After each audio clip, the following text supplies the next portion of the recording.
Well, hello and welcome to another episode of Business Unlocked. And today, very exciting. How lucky for us you've got me, just me. But I'm going to be talking about the 5 proven ways to increase profits in your business. And we're going to end up showing you that with some tweaking of the business, without all these major changes and stress about what you have to do to make some more profitability in your business, that with tweaking your business in a number of different ways through these 5 drivers in your business, that you can actually increase your revenue by 46% and increase your profit by 61%. Now, that's the easy fix. Obviously, you can increase it by a lot more than that, depending on what you want to do in your business. So let's get going with having a look at what I call the proven profit formula, the 5 proven ways to increase your profits. Now, the other thing about this is that I believe this is the backbone of planning your business, that while you look at all different elements within your plan, and I'll go back to our basic business model, which is the hierarchy or organizational chart of your business.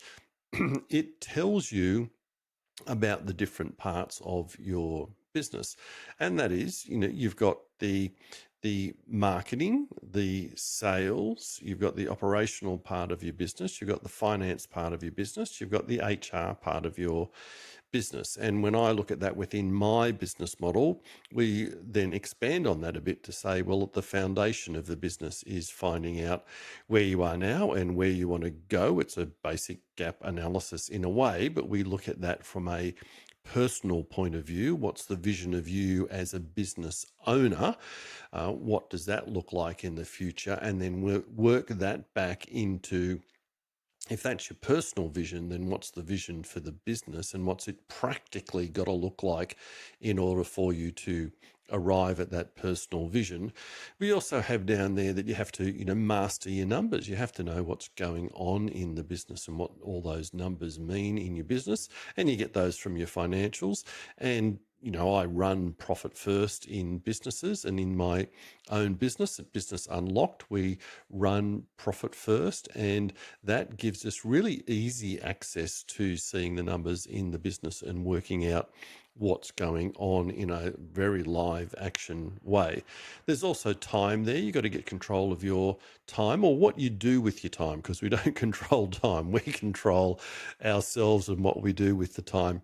And there's lots of factors that come in there, the energy that you have. And I run what's called a default diary. In other businesses, they refer to it as an ideal week, which is basically, it looks like a school timetable that you're running. On Monday morning at school, you might have done maths at 9 a.m. and English at 10 a.m. and science at 11 a.m. And by that stage, you were ready for a break, and you had a break, and you come back after that, and you might do some art and music, but it's programmed in for the week what you're doing at different times. And in a default diary, we do the same thing with the various parts of your business, and it's actually a really key element that I'll go into in another podcast, dive a bit more into, because if you get that right, then that helps you cover everything that you need to cover in the business, and most importantly, not miss out on doing the things that you need to do, because they easily get missed. And we also get some basic customer service in there, which means if you've got a pizza place and you're making pepperoni pizzas on Friday night, that every Friday night that they're the same, that the customer service, how you interact with the clients, is the same as well. And from there we go into marketing and sales. Like, what do we actually have to do to grow the business? And that's where the 5 ways fits in. And there, from then on, we have to look at things like systemizing the business and your higher level teamwork, ending up at what I refer to as freedom and wealth, which is replacing yourself, or being able to replace yourself in the business, having enough money to do that. And if you want to do that, doing that so that it's still profitable. You're set up to sell, you're set up to take that money and time that you now have and apply that even more to growing your wealth, which is part of what it's all about out there. Anyway, so we get back to these 5 proven ways to increase your profits. I believe that everything you do in the business can be engineered back towards the 5 ways because they inform you about how much money you're making in the business. So let me run through it so that you have some idea of what I'm talking about.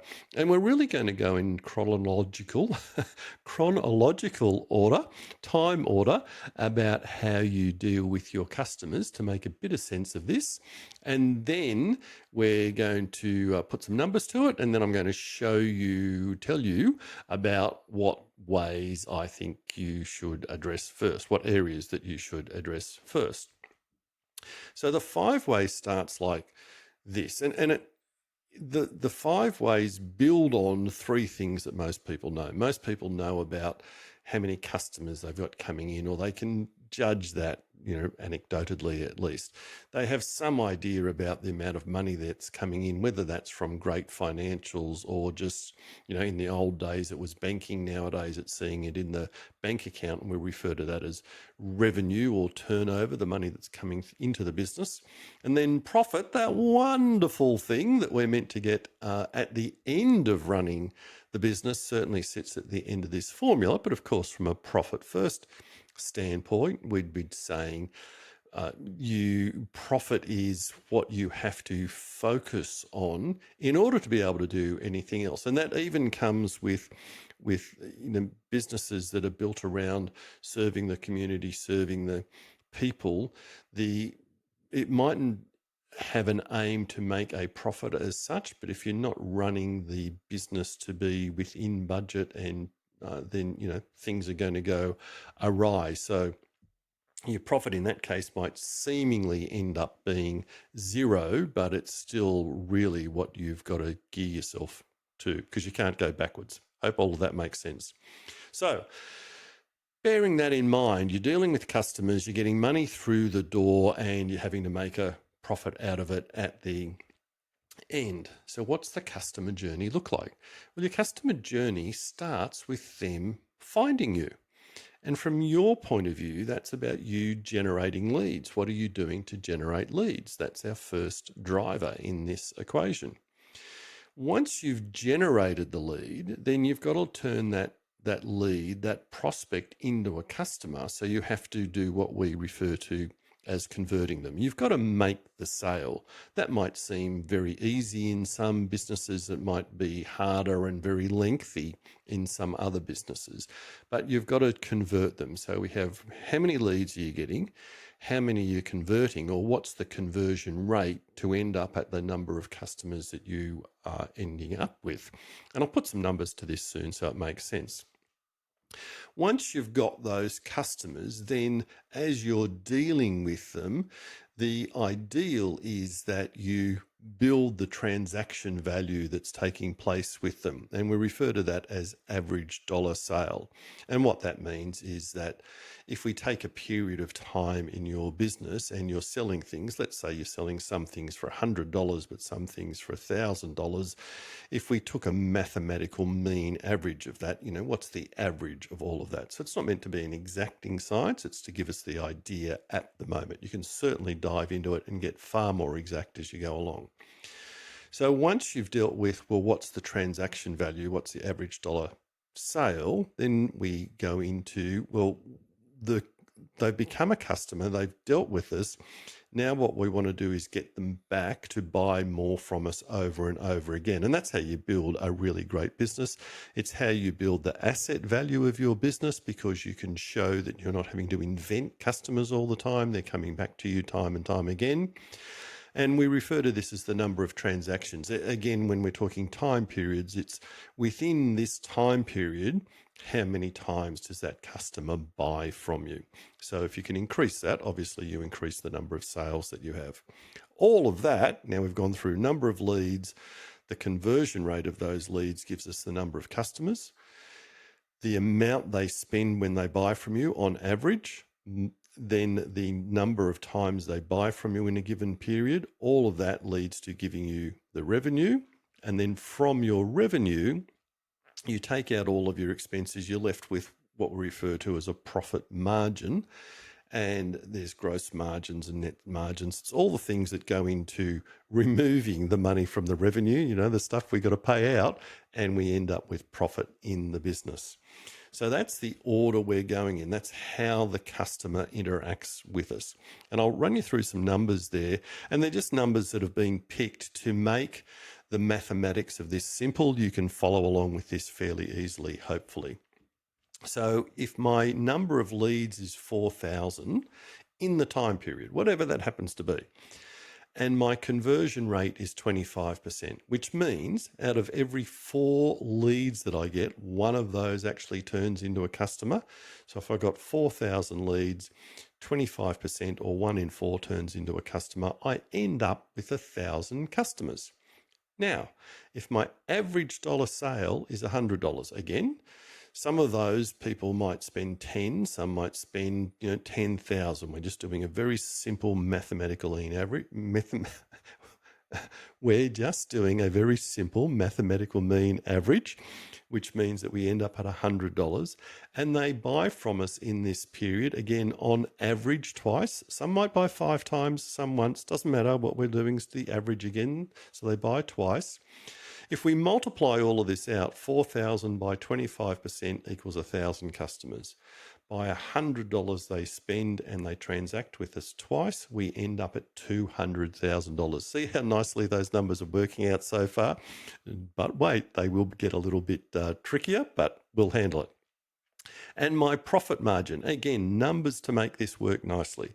If my profit margin overall is 25%, I end up with a profit of $50,000. Had a revenue of $200,000, profit margin of 25%, my actual profit is $50,000. Now, how about this? How about in the old days, I'd say, we had 328 documented strategies. That's certainly changed with the advent of all the new technology that we have out there, and some of the old ways have disappeared. So we can document, if we do all these different specific things, somewhere up towards 400 different ways of increasing the profitability of your business. So let's say that we went through and we picked some ways to increase your leads. What would increase could we get if we actually took action on a few different ways of increasing your leads? And some of those can be, very simple ways. You mightn't be doing some advertising at the moment. So how about you did some Facebook ads, if that was appropriate for your business? We've always got to work out that. You can go back to old things like direct mail. I'll talk to you about that another day, or letterbox drops, just to give you ideas. I'm not saying they're right for your business or even right for our time at the moment. You've got to work on your business, but just to give you an idea, pick a few things. What increase could we get? Often people will say to me, we get a 30% increase. Like, yeah, cool. How about we just tone it down and just say we get a 10% increase in leads? So that's the number of people that are actually making an inquiry with us. So now we're going to go from 4,000 leads, a 10% increase, that'll be 400 people, will give us 4,400 leads. How about if we did some work on your conversion rate?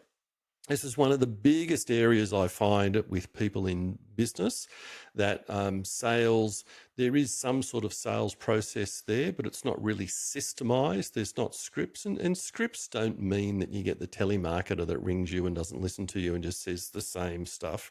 A script is an agenda. It outlines where you're starting, where you're going, the sort of discussion you have to have with your prospect that you're dealing with at the time. And ultimately, because it is called conversion rate, we want them to buy from us. We want to sell them something, whichever term works best for you.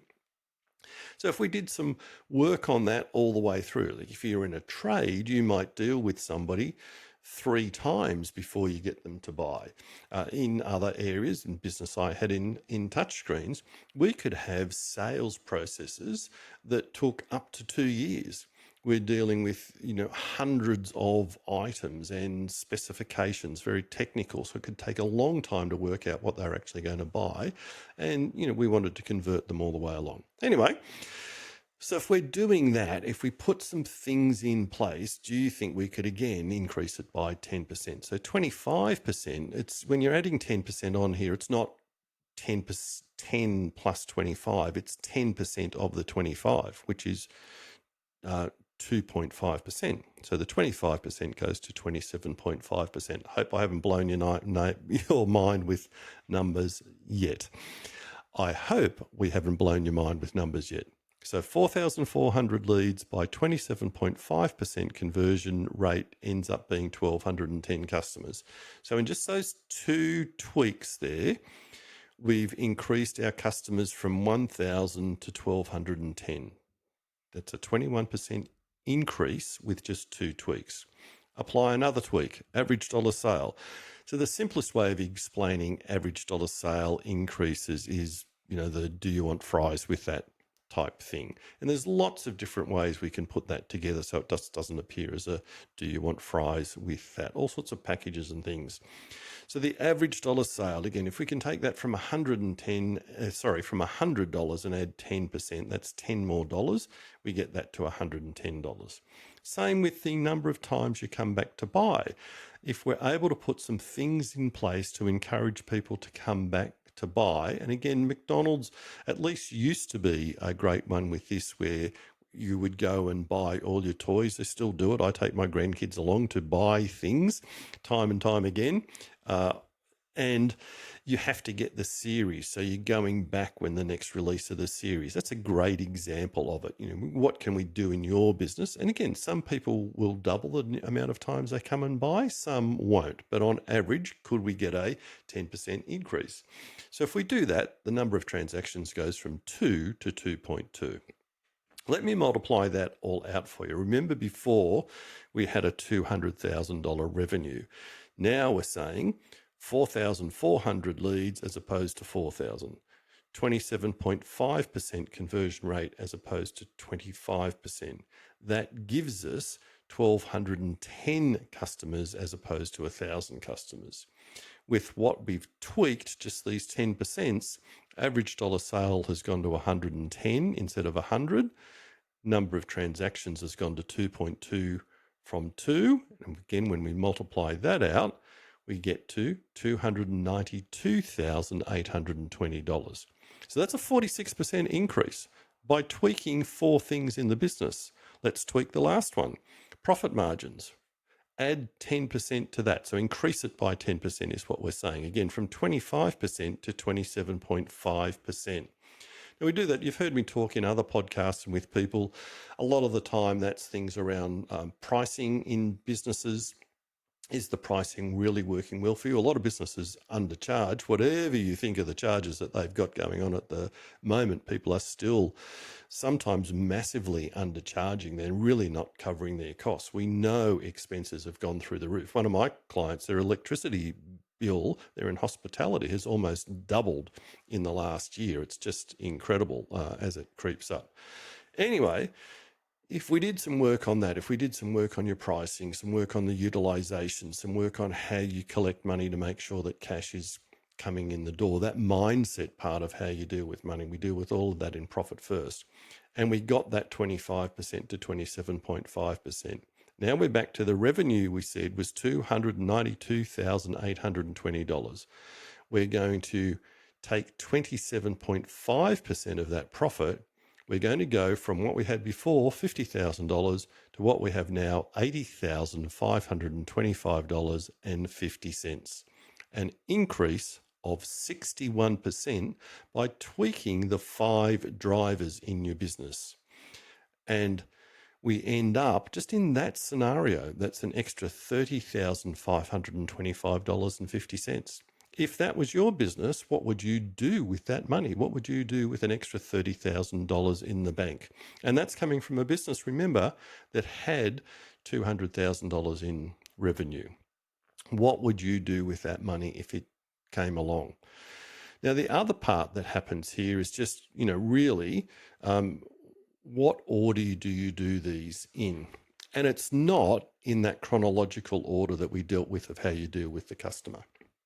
And I've mentioned some of this before. The very first thing we deal with, and it's in that foundations, mastering the numbers part of the business, when we get clear on the numbers, is what can we do to tweak the numbers by themselves? And that can be very simple things. So we're talking about your profit margin here.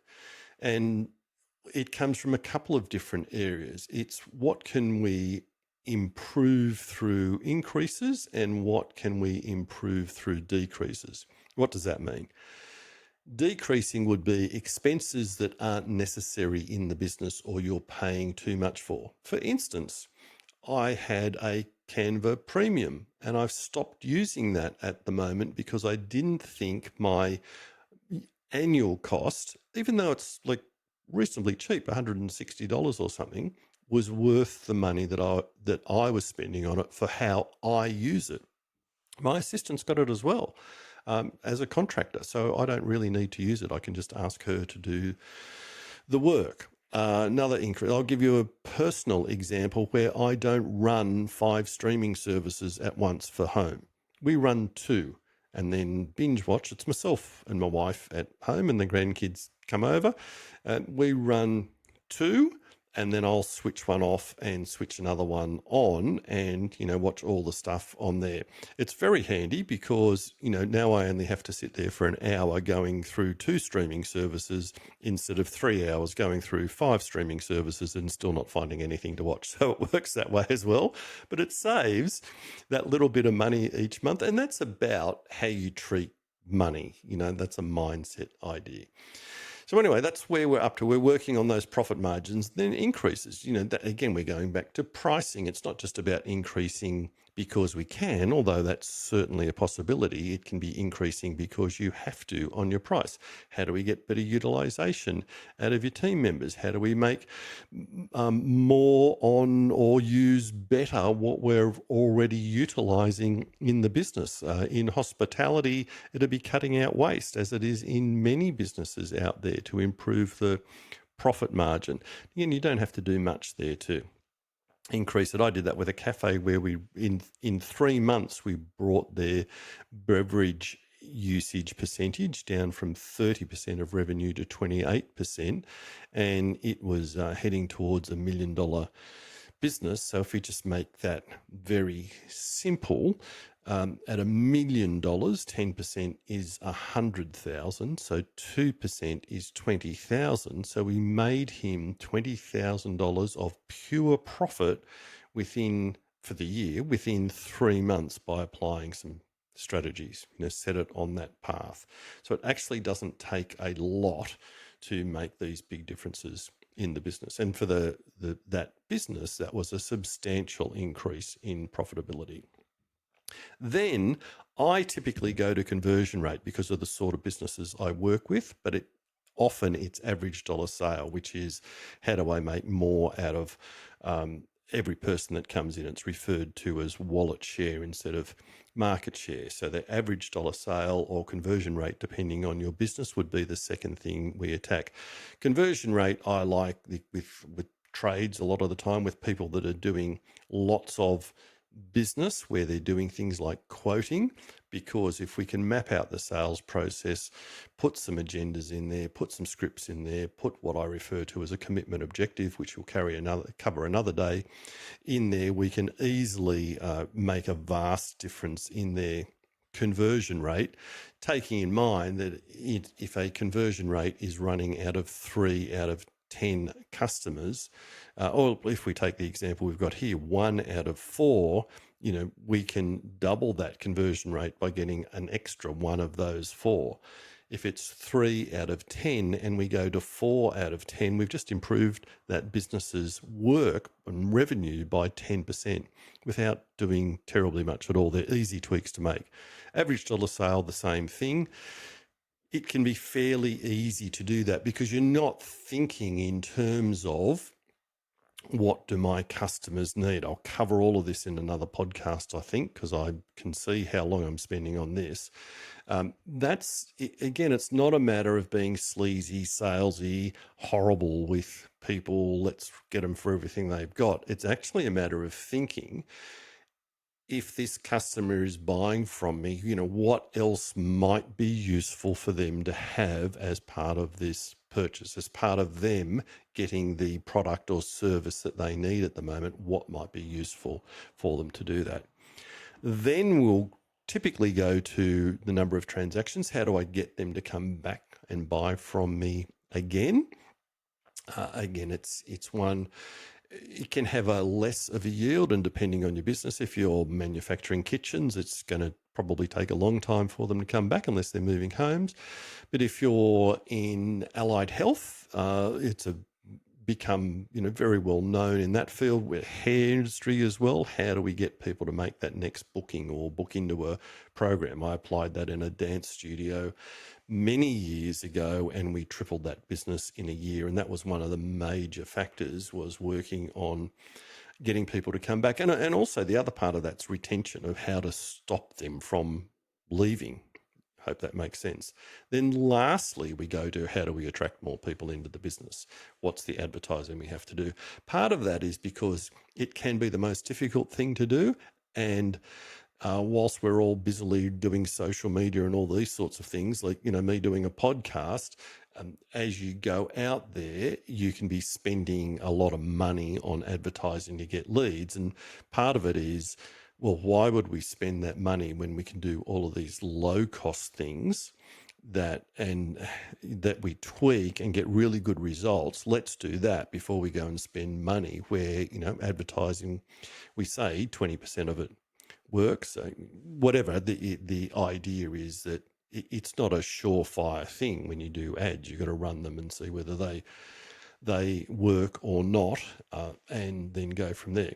The other part of that, depending on how you view it, is getting referrals. And I'd go for that in many cases, before I go and spend money on advertising. Again, because I've got people coming in, I've got a database that I can work. It's low cost.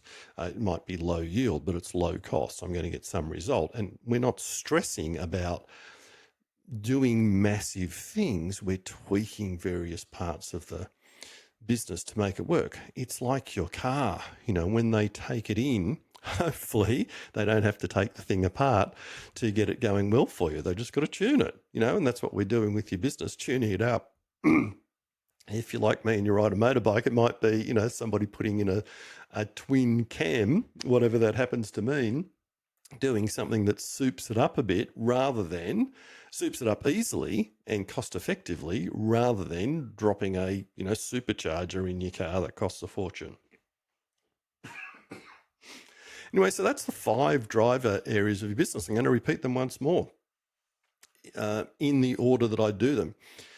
Fix your profit margins, or tweak your profit margins, your average dollar sale, your conversion rate, your number of transactions, and then work on the leads that are coming into your business. If we can tweak those things, we can make a massive impact in your business. If you would like to receive my top 50 tweaks to apply in the 5 ways, just email success@businessunlocked.com.au and put in the subject drivers, and I will send you those top 50 strategies to use in your business. Some will work in your business, some won't work in your business. Up to you to choose just 50 that I've chosen to put in there. So success@businessunlocked.com. Jesus. success@businessunlocked.com.au. Put in the subject drivers, and I'll email you my 50 profit drivers for you to choose from. That's it for this week. Have a great week.